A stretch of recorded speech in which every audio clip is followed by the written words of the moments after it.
Nipigon's first cemetery today is found beside the Ukrainian Catholic Church of the Nativity of the Blessed Virgin Mary.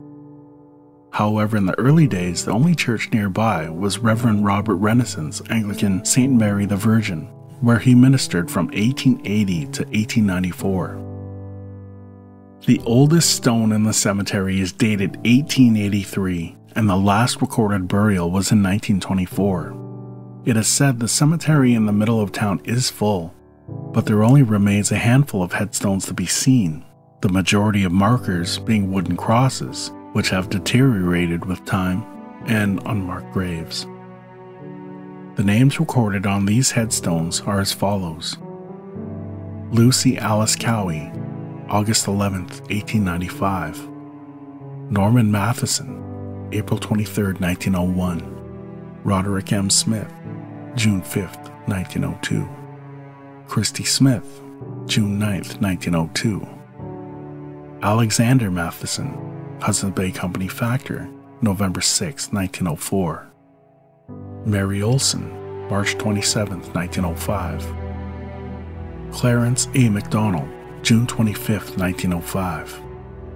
Mary McAdam, July 22, 1905. James Leslie McCurdy, January 14, 1906. John P. Hunt, September 26, 1908. Kathleen Hunt, September 10, 1909. Gertrude Alto, January 3, 1912. Margaret Irene Williams, September 6, 1918. Bertha and Gertrude Abrahamson, no date.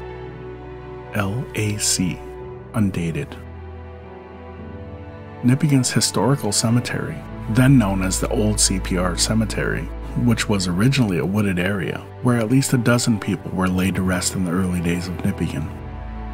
The only headstone found today reads Rupert Bergström, born in Bjurholms, Forsaming, Sweden, 31 March 1882 to 25 September 1913. St. Mary's Anglican Church records indicate interrals at this site, with many simply listed as a number followed by buried near CPR Bridge. Over the years, some of the small plot enclosures and fences have deteriorated.